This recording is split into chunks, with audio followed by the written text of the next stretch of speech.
Bonsoir à tous et à toutes, bienvenue sur Art Up. Les artistes sont sympas. Et ce soir, j'ai le plaisir de recevoir Grace Houston. Bonsoir. Bonsoir. Alibi Montana, bonsoir. Bonsoir Daniel. Ça va? Super, et bonsoir à tous ceux qui nous regardent. Et ouais, tous ceux qui nous regardent, ils sont de plus en plus nombreux. Effectivement. Et tu voulais nous présenter que Grace avait gagné un concours. Alors oui, parce que Grace est là aujourd'hui parce que elle a gagné le concours La Nuit des Talents, orchestré par toute l'équipe de BB World, que je salue d'ailleurs, parce que je sais que ils nous regardent. Et donc j'avais la chance d'être jury de cet événement aux côtés de Touko, d'autres. On était plusieurs dans le jury. Et à l'unanimité, tous les quatre, nous avons voté pour Grace parce que ça nous a emballé la façon dont elle a chanté. Et parmi, on va dire, tous les concurrents qu'il y avait, ils étaient plus d'une dizaine, c'est celle qui nous a vraiment fait cet effet-là. Donc voilà, donc je suis très content. Et puis j'en profite aussi pour dire que toute l'équipe de BB Roll font ce concours en le préparant, en travaillant vraiment de manière assidue. Qu'il y aura bientôt un prochain concours, parce que le but, c'est de faire éclore plusieurs talents. Et ce serait bien que Grace nous dise, pour toi, pour ceux qui nous regardent, ben, ses impressions par rapport à tout ça, comment ça s'est passé pour elle. Oui, c'est vrai, comment ça s'est passé, en plus, tu t'y attendais pas d'avoir le prix.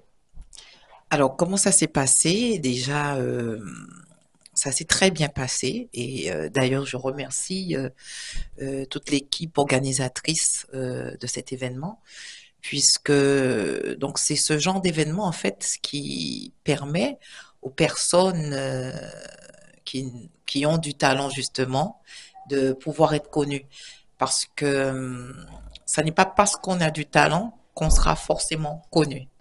D'ailleurs, la plupart, enfin, bon nombre de ceux qui percent, on va dire, ne sont pas forcément ceux qui ont du talent, mais ceux qui ont des relations.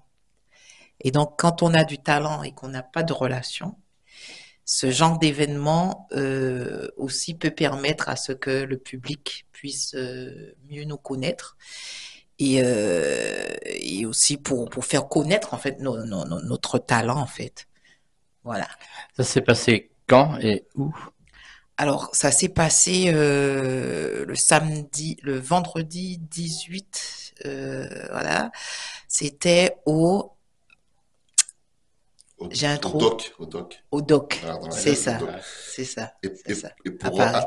pour ajouter à ce que disait Grace tout à l'heure quand elle disait que c'est pas toutes les personnes qui ont du talent et qui y arrivent et que les relations comptent, c'est aussi pour ça que j'ai accepté donc d'être jury récurrent pour cet événement parce que en fait ça va avec un petit peu les valeurs que nous on transmet à Artop.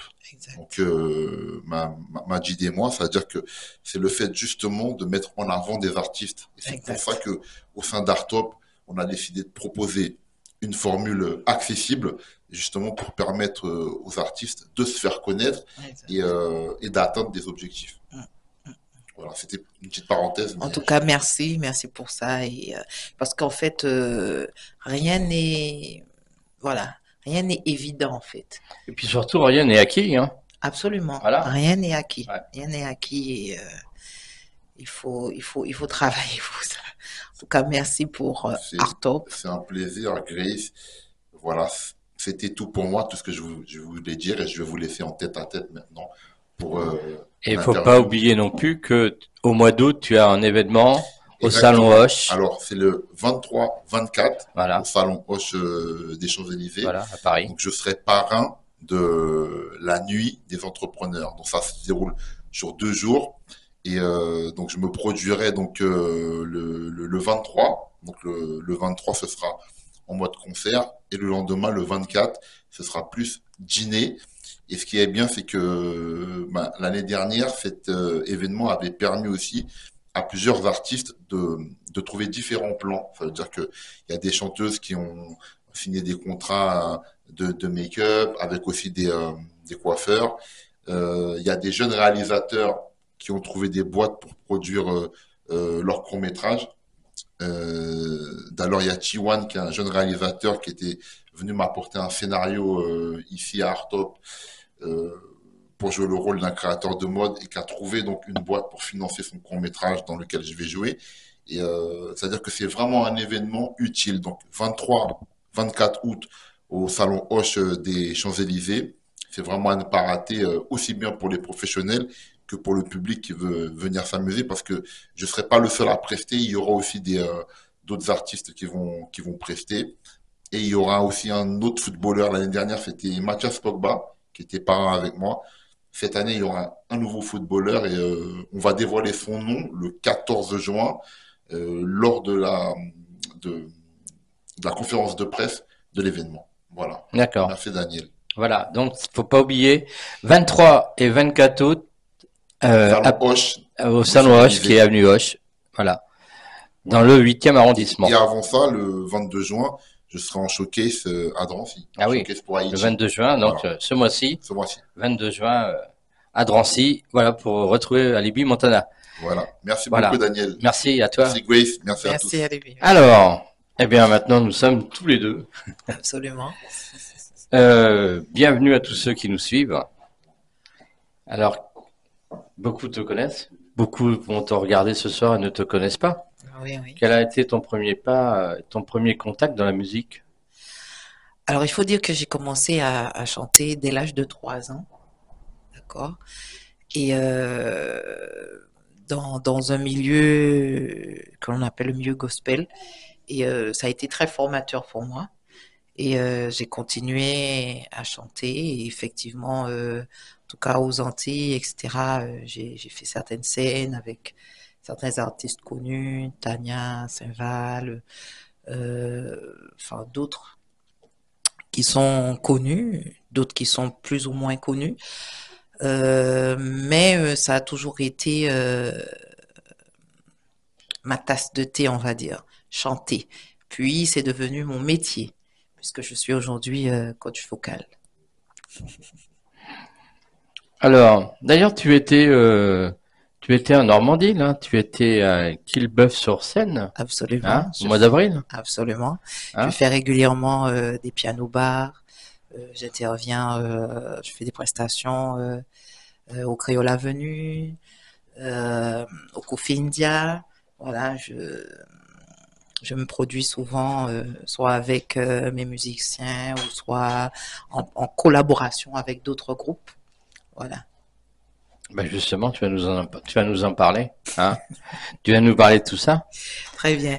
Donc, je suis en collaboration avec un groupe antillais que l'on appelle Chorus. Donc, nous jouons de tout, hein, beaucoup de musique antillaise, etc. Et ma formule à moi s'appelle donc Force Swing. Force Swing. Avec cette formule, j'interprète beaucoup de l'international, du Whitney Houston, du Mariah Carey, enfin tout ce qui est international, variété internationale. Et je suis aussi en collaboration avec un groupe que l'on appelle M Natibi, voilà, qui interprète beaucoup du Malavoie, du Ralph Tamar, voilà.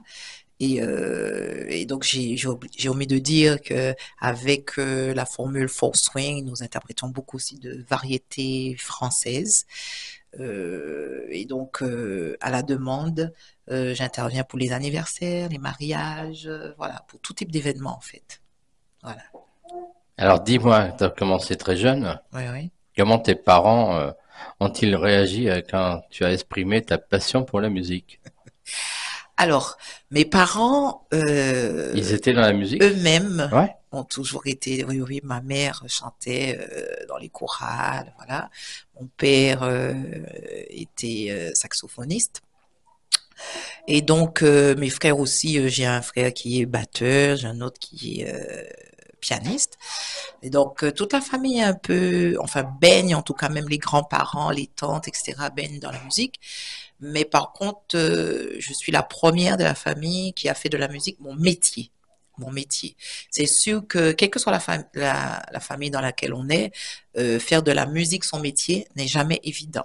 N'est jamais évident. Maintenant, tout dépend de la manière dont les parents poussent. Voilà. Maintenant, j'avais des parents qui étaient très ou trop prudents et donc qui ont toujours voulu, voilà. Donc, du coup, ce n'est que maintenant que j'exprime vraiment mon métier, mon art et voilà. Tu nous viens des Caraïbes. Absolument, je viens de la Martinique. Tu viens de la Martinique, Oui, là. oui, je viens de la Martinique. T'es arrivé très jeune en France?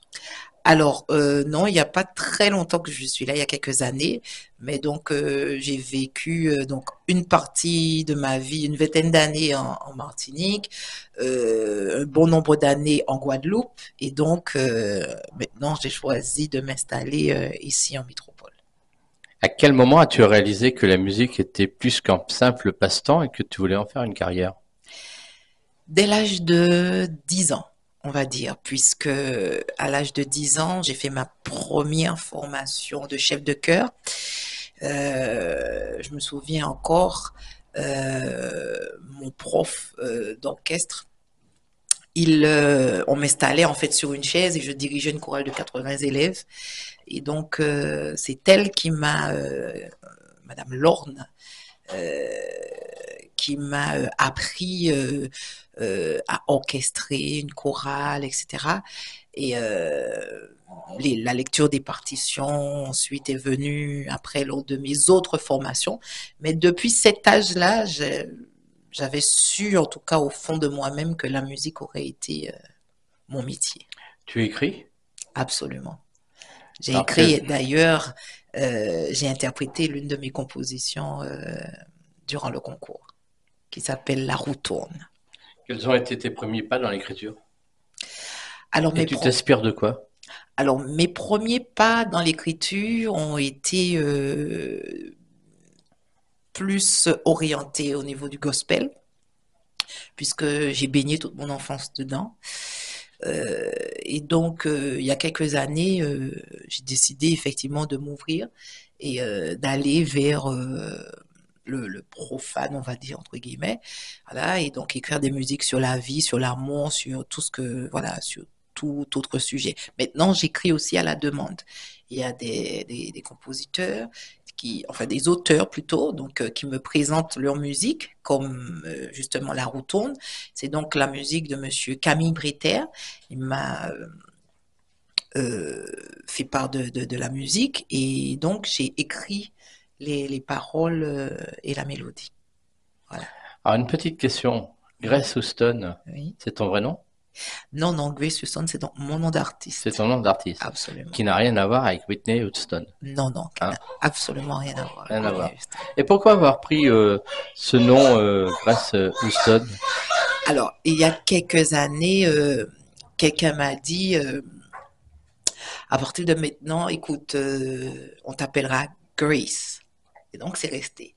Puis, quelques années après, lorsque j'ai rencontré mon manager, qui est donc JP, il m'a dit, écoute, ton nom d'artiste, on te baptise Grace Houston. Pourquoi? Parce que les titres de Whitney Houston, je les interprète en tout cas assez convenablement. Effectivement, au point effectivement que le public pense que parfois c'est donc la bande qui est en train de jouer, c'est l'album qui est en train de jouer. Donc du coup, il m'a baptisé Grace Houston. Voilà. Alors, dis-moi, moi j'adore les lives. Tu peux m'en faire un ce soir? Il n'y a pas de souci. C'est vrai? Bah écoute, t'es comme chez toi, tu fais ce que tu veux. On t'écoute. If I should stay, I will only be in your way. So I'll go, but I know I'll think of you at every step of the way.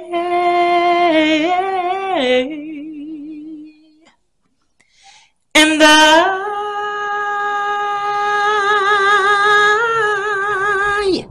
will always love you.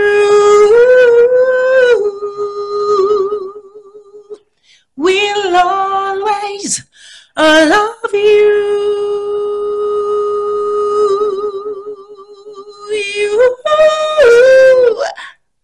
Oh, quelle voix que tu as. Merci. Tu la travailles beaucoup. Alors, suffisamment pour rester, on va dire, égal, c'est-à-dire égal à moi-même, c'est-à-dire avec toujours le même niveau. Je refuse en tout cas que mon public entende une voix ou une prestation convenable ou très convenable aujourd'hui et que demain, qu'il y ait autre chose. Non, je fais en sorte que mes prestations soient constantes. Et donc, d'où le fait effectivement de travailler régulièrement, pas à l'excès, parce que euh, les cordes vocales doivent avoir un bon traitement, pas à l'excès, mais suffisamment pour que le niveau puisse être toujours excellent. Plusieurs heures par jour, tu travailles cette voix? Plusieurs heures, je dirais que non, puisque non, non, non, non, non, pas plusieurs heures, puisque la voix, en fait, a besoin de repos. Donc, pas plusieurs heures, mais surtout quand la musique devient votre métier, vous êtes tous les jours dedans. Vous êtes tous les jours dedans. Maintenant, tout dépend des moments, tout dépend des jours. Par exemple, si il y a eu 3 jours de suite de prestations, par exemple vendredi, samedi, dimanche, lundi, mardi, mercredi, la voix sera au repos. Il n'y aura pas du tout de, voilà, il faudrait que ça soit au repos. C'est ça. Alors, comment la musique a-t-elle joué un rôle dans ton éducation et ton développement personnel? Alors, la musique est thérapeutique, ce qui revient à dire que quand on fait de la musique, il faut être en paix, et en lien avec soi-même. Parce que sinon, tout ce que vous ferez va sonner faux. Va sonner faux.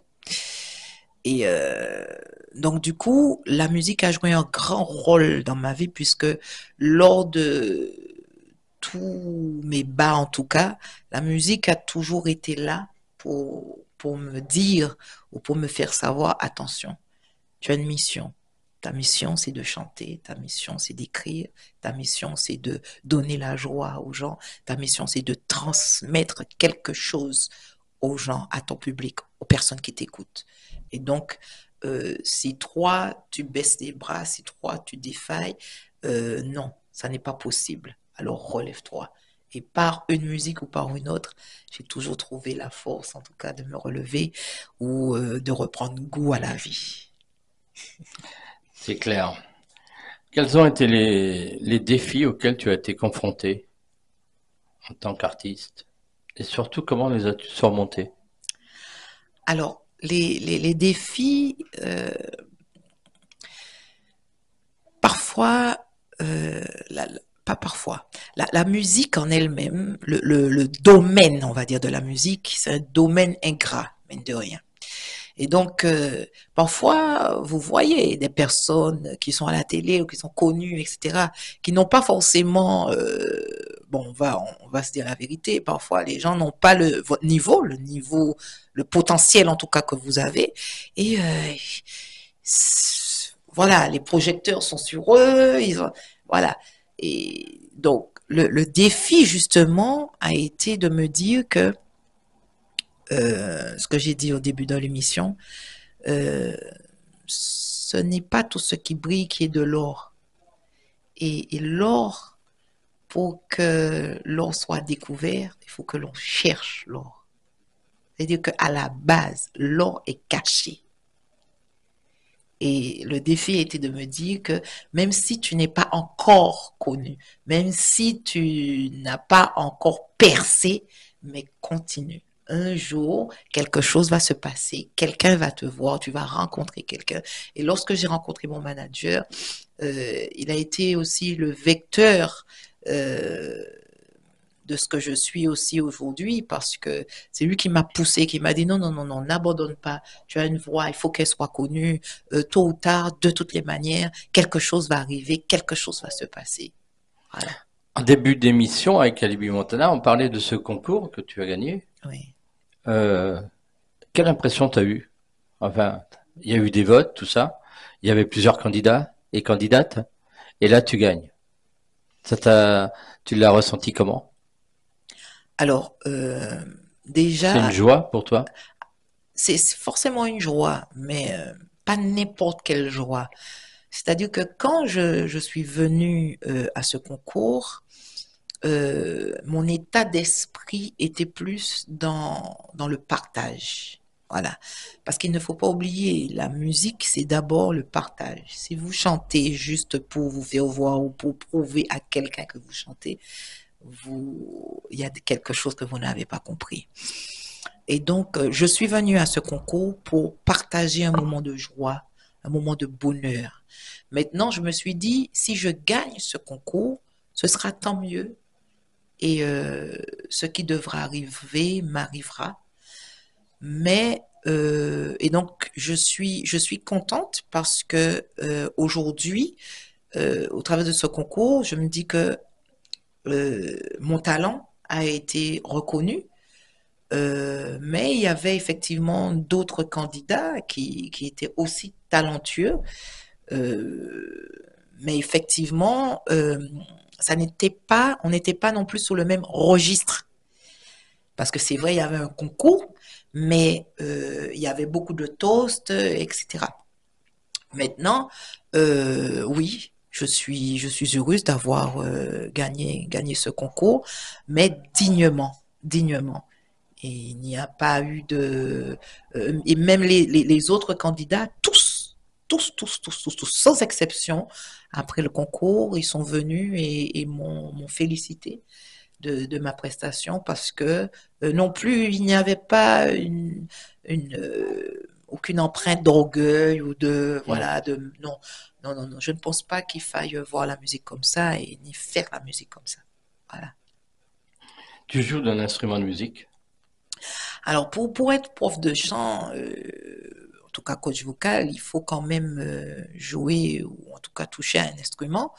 Euh, donc effectivement, lors de mes cours, je touche au piano, mais je ne dirais pas que je suis pianiste. D'accord? Mon instrument, c'est donc ma voix. Mon instrument, c'est ma voix. Alors, si demain je veux faire des cours, je fais comment? Je te contacte Absolument. par Facebook, Par Facebook, par WhatsApp, voilà. voilà. Oui, Et là, ça se passe où? Dans un studio, chez toi? alors, ça peut se passer à Ou chez plusieurs la endroits. personne? Voilà, ça Ouais. peut se passer à plusieurs endroits. Donc, soit dans un studio, soit chez la personne, ou tout dépend du niveau de la personne, ou tout dépend de la demande. Parce que beaucoup de personnes chantent, mais ne sont pas forcément des débutants. Ce qui revient à dire qu'ils n'ont pas forcément besoin d'une heure par semaine, voilà, comme un Hmm. débutant. Si c'est une personne qui chante déjà, etc., elle peut juste avoir besoin d'une masterclass, donc que j'organise par exemple sur 3 heures, voilà, je lui donne les clés, etc. Et puis on peut se revoir dans 3 mois ou dans 6 mois, voilà. Tout dépend de la demande et tout dépend du niveau de la personne et tout dépend de ce que la personne veut faire, c'est-à-dire tout dépend du désir de la personne. Voilà. Tu peux nous parler d'une expérience musicale qui t'a marqué? En concert, peut-être en Alors, Martinique oui, ou en France? effectivement. Alors, une expérience toute récente. J'étais en concert au Créole Avenue le jour de la fête des mères, donc il n'y a pas très longtemps, dimanche dernier. Oui. Et donc, donc il y avait des élus, il y a toutes sortes de personnes dans la salle. C'était au Créole Avenue à Saint-Ouen. Et donc, j'ai commencé avec le Will Always Love You en a cappella. Mais donc, les musiciens étaient déjà sur la scène et donc moi, je suis arrivée de l'autre côté de la salle. Et donc, je suis arrivée parmi les invités, parmi les clients qui étaient donc assis, etc. Et donc, je me baladais en chantant à côté d'eux. Et donc, il y a une dame qui a dit à sa copine, mais c'est où, c'est qui, oh, ils ont mis le CD, c'est quoi, c'est quoi? Mais j'étais tout juste à côté d'elle. Et quand elle s'est retournée, qu'elle a vu que j'étais à côté d'elle et que je chantais, elle s'est mise à pleurer, mais grave. Elle était inconsolable. Et donc, j'étais en train de chanter, mais ça m'a choquée, en fait. Ça m'a secouée parce que je me suis dit, waouh, comment, juste avec ta voix, tu peux toucher profondément quelqu'un. Et après, cette dame, elle est venue, elle m'a dit, madame, vous m'avez touché à un point que je ne peux moi-même pas expliquer. Et tu chantais quoi? Je chantais justement le Will Always, le vieux de Whitney Houston. D'accord. Voilà.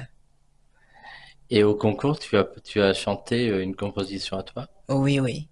Qui est donc La roue tourne. Au concours, j'ai chanté les deux morceaux. J'ai chanté le Whitney Houston et j'ai chanté aussi La roue tourne. Et là, tu peux nous faire la retourne ce soir? Oui, oui, sans problème. Bon, allez, on t'écoute. Ça dit, rien n'est permanent. Tout est pour un temps. Le changement est naturel. Car rien n'est éternel. Même la nature nous l'enseigne. Alors ne prends rien pour acquis. T'as vraiment une belle voix, hein, en tout cas. Merci. Elle mérite d'être connue, c'est vrai. Merci. J'imagine que tu aimes te produire en public. Oui, parce que je suis une altruiste et j'aime donner. Et je sais, je connais la puissance de pouvoir donner au travers de la musique, au travers de sa voix. Aujourd'hui, je peux savoir quelle note sur laquelle rester pour pouvoir toucher quelqu'un. Si on peut guérir les gens par ce qu'on appelle la musicothérapie, c'est que ça revient à dire que lorsqu'un public se déplace pour venir vous voir, vous pouvez faire des miracles, vous pouvez guérir les gens juste parce qu'on vous a entendu et que la personne a reçu. Donc, il y a émetteur, récepteur. Alors, comme tu aimes te produire en public, quelle est la scène parisienne que tu rêves de faire?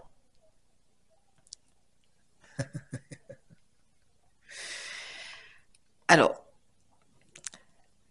pour vous dire la vérité, je ne rêve pas de faire une scène parisienne. Je rêve de faire toutes les scènes parisiennes.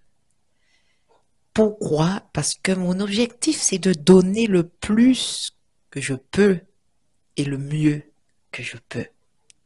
Alors, comme tu rêves de faire toutes les scènes parisiennes, avec quel artiste aimerais-tu faire un duo pour toutes les scènes parisiennes? Eh bien, écoutez, avec quel artiste? Ça pourrait être n'importe quel artiste. Pourquoi je vous dis ça? Parce que ça me ferait plaisir de me produire avec Monsieur Alibi, par exemple. Oui, par exemple. Oui. Vous voyez? Et ça me ferait plaisir aussi de me produire avec Slimane. Ça me ferait plaisir de me produire avec... voilà. C'est vraiment... Puisque la musique, si on comprend bien, la musique, tous les artistes en tout cas, ça devrait être une famille. Ça devrait être une famille. Donc, partager un moment de joie avec un membre de sa famille, ce sera toujours un plaisir. C'est clair. On va te retrouver bientôt sur scène? Alors, tout juste demain, je serai au Coffee India en collaboration avec un groupe que l'on appelle M-Natibi. M-Natibi, voilà. Et tu prépares un album? Tu prépares un EP? Oui, oui. Euh, il y a un album en préparation puisque Monsieur Camille Britter a décidé effectivement de me soumettre beaucoup de ses compositions instrumentales. Donc du coup, un album effectivement est en préparation. Voilà. Album de combien de titres? Tout dépendra. Tout dépendra puisque nous sommes en pourparlers, nous sommes en train de voir, voilà. Maintenant, avec toutes les collaborations, etc., là, nous sommes en train de prévoir et de voir les choses. Voilà, d'organiser les choses. Tu peux nous donner tes réseaux sociaux? Où est-ce qu'on peut te retrouver? Alors donc, vous pouvez me retrouver sur Facebook. Vous tapez Grace Houston. Je suis aussi sur Instagram. Je suis aussi sur TikTok? TikTok. Oui, oui, oui, je suis sur TikTok. Voilà. Bon, eh bien écoute, merci d'être passé chez Artop. Merci, merci Merci beaucoup, à vous, Grâce. Daniel, de me recevoir. Ouais. Et merci à l'agence Artop. Merci à Monsieur Alibi Montana et son associé. Merci beaucoup. Merci. Eh bien, nous, on se retrouve samedi prochain, même heure, même endroit, sur Artop.